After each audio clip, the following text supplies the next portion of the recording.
Agora, vamos lá, vamos falar sobre o tema. Ansiedade. Explique, em alguns termos, o que seria a ansiedade.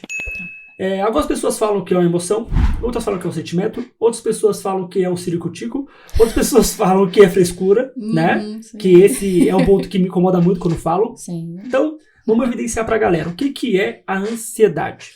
Bom, eu parto de dois pontos, né, da ansiedade. Tem a nossa ansiedade convencional, que todos nós temos, é instintivo, né? A gente pega lá na história, desde a época das cavernas, que era luta ou fuga, né? Pra resumir. Então, tem essa parte que é natural nossa, então a gente se sente um pouco mais, sei lá, ofegante, fica com a boca seca, que nem eu tava no começo, né? A ansiedade para gravar um podcast, por exemplo, é instintivo. Exatamente. Essa é uma ansiedade, inclusive, que eu considero uma ansiedade boa. Eu também considero.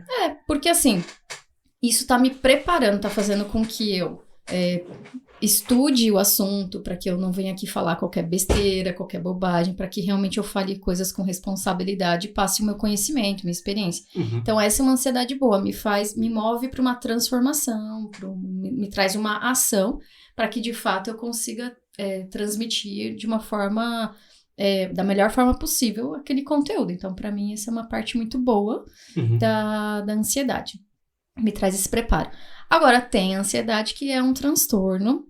Assim, na verdade, na ansiedade a gente tem alguns transtornos ali, né? Por exemplo, o transtorno obsessivo-compulsivo, pânico. Então, tem algumas outras. Mas, num geral, vamos falar da TAG, né? Que é o transtorno de ansiedade generalizada. De uma forma geral, é uma preocupação em excesso. E que vai esbarrar em várias áreas da sua vida. Então, para mim, esse é o conceito de ansiedade. E ansiedade eu gosto de vincular com duas palavras, né? Que é preocupação e medo. Normalmente, você tá vinculado à preocupação. Eu sempre divido essa palavra. A gente se preocupa de algo. Você tá falando algo que eu falei a semana toda no Instagram. Jura? Olha só. Você não viu, né, moça? Meu Deus. Eu falei, acho que uns 3 dias. A semana inteira, hoje é quinta. Sim. Falei sobre pré-ocupação o tempo inteiro. Fiz até uma live na segunda na terça falando sobre isso. Porque isso se preocupa demais. Mas continue, desculpa. Sim, não, imagina. Mas de fato, a gente se preocupa de alguma coisa, né? E aí a gente fica elucubrando algumas coisas e a gente vai ver. O mais interessante normalmente a ansiedade está vinculada ao seguinte, né? Então a gente se preocupa com alguma coisa e ela fica muito mais na nossa cabeça do que de fato acontece. Então, porque eu vou falar errado, porque eu vou gaguejar, porque eu vou falar besteira, porque eu não vou saber responder uma pergunta, porque eu não vou fazer isso, aquilo. Trazendo exemplo de hoje, eu vim pra cá, né? A gente fala, ai meu Deus, tal. E aí depois, por fim, as coisas vão fluindo. Sendo naturalmente faladas, porque é uma coisa da nossa rotina. Então, assim, não tem nem como não saber, né? Exato. É rotina, a gente escuta isso, né? Sim. Psicólogos escutam isso o dia inteiro. O dia inteiro, o tempo inteiro. É a nossa vida, é isso aí. Exatamente. Então, assim... por isso que eu falo que essa preocupação é sadia, natural, instintiva. Agora, o ruim é se isso me bloqueia, se isso atrapalha. Então, se eu falo, não vou gravar porque eu tô com muito medo, muita ansiedade. Claro que podem envolver outras questões, mas a ansiedade com certeza entra ali. Ela pode me bloquear de fazer alguma coisa, né? Sim. Eu também vinculo essa ansiedade ruim com um possível trauma, né? Por exemplo... Sim. Vamos supor que você tivesse ido num outro podcast ou então feito algum tipo de entrevista. Sim. E nessa entrevista você foi traumatizada por alguma coisa. Alguém te expôs de uma forma muito vexatória, algo do tipo. Sim. Aí cria-se um trauma. Então toda vez que nós vamos pensar numa entrevista, você vai ter a ansiedade ruim, porque isso vai te limitar a não vou falar, não vou fazer, tal, tudo mais, né? Sim, sem dúvida. Então dependendo do nosso histórico... Ela pode vir com mais força ou não, pode vir de forma a ser um transtorno ou de uma forma mais natural. Sim. Então, a nossa história de vida faz muita diferença também nessas horas, né? Sim.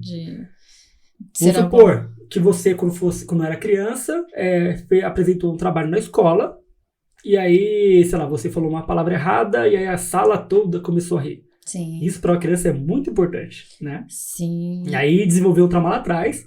Na sua cabeça, se fosse o seu caso, você meio que esconderia, né? Sublimaria, como os psicanalistas falam, sublimar.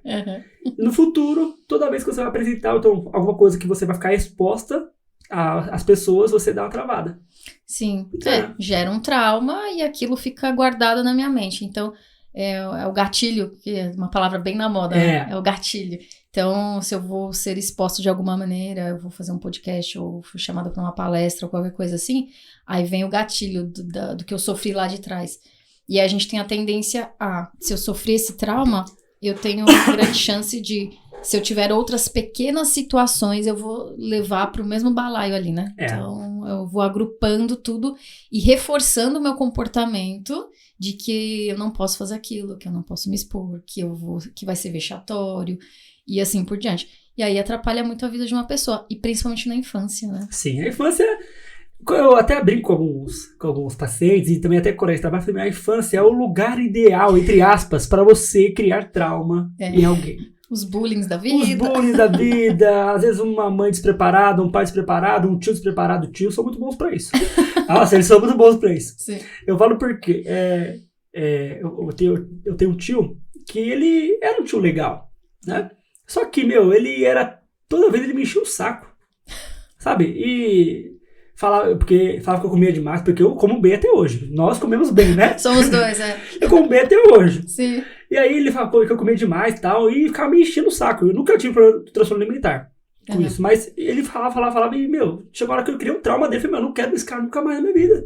Não quero ver. Seu tio pode estar assistindo esse podcast? Não. E se tiver, entenda que você foi o causador, talvez, de um estresse meu. Mas, tem que levar pra sua terapia. Exato. Lembrei agora, porque... Olha só como é interessante. Olha como a nossa memória ela é muito boa pra isso, sobre traumas. Eu lembrei de uma festa de aniversário, onde tiraram uma foto minha com ele, e eu era criança e não lembrava. Eu só lembrei por causa da foto. Ele tá atrás de mim fazendo uma careta. Eu falei, que cara chato.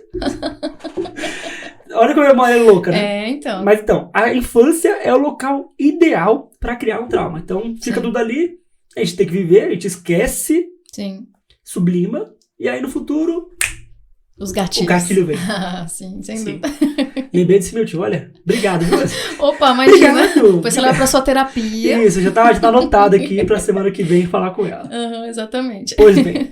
Mas você falou de ansiedade boa e ruim. Eu dei um nome, né? Nem sei se já pessoas falam assim, mas eu chamo de ansiedade funcional e disfuncional. Boa, que é você ficar um medo instintivo, tal, de se preparar pra aquilo, luta ou fuga. E a disfuncional é quando você não funciona. Eu tenho uma entrevista de emprego. Aí alguém me liga e fala, você vai fazer entrevista de emprego amanhã, tal hora. O normal é o quê? Vou me organizar, vou ficar ansioso pra saber como que eu vou falar, preparar meu currículo, ver a distância que vai ser da minha casa até lá, imaginar como pode ser entrevistador ou entrevistador, tal. Normal. O disfuncional eu penso assim, a pessoa começa a pensar como vai ser, quem vai estar lá, quantas horas vai demorar, vamos supor, o trajeto é de 1 hora, ela sai 2 horas antes, Sim. Ela não dorme direito, ou seja, disfuncional. Né? Então tem essa ansiedade dessa forma, porque o pessoal acha que é sempre um problema a ansiedade. E é uma emoção, né? Sim, exatamente. Ela pode te ajudar, como ela pode de fato te atrapalhar, né? Sim. Como esses exemplos que você trouxe, né? E às vezes, dependendo da situação, eu posso nem ir nessa entrevista de emprego. Exato, que eu falei a parte boa, tipo assim, a pessoa ainda foi, né? Sim, ela ainda foi, ela se planejou. Desmaia, né? No meio da entrevista. Sim. Uma pergunta, eu fui do RH também. Sim. Você faz entrevistas? Muitas. Teve alguém que desmaiou na sua frente, assim, ou então travou, não falava? Desmaiar não, mas passar mal, suar em bicas, precisar de água, sim. Eu falo, não, e eu assim, super tentando acolher a pessoa, né? Falo, não, fica tranquila, quer uma água, toma uma aguinha, um açúcar ali pra dar uma relaxada, né? Mas tiveram casos assim, da pessoa, por eu ter trabalhado numa empresa muito grande, eu ouvia muito a seguinte frase: é o meu sonho trabalhar aqui, meu pai trabalhou aqui, minha mãe, não sei o quê.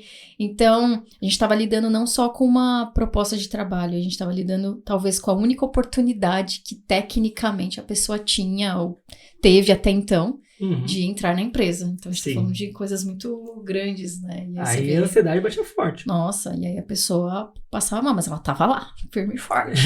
Quer dizer, mais ou menos, mas tava lá. Ela tava lá, firme e forte, outra história. É isso.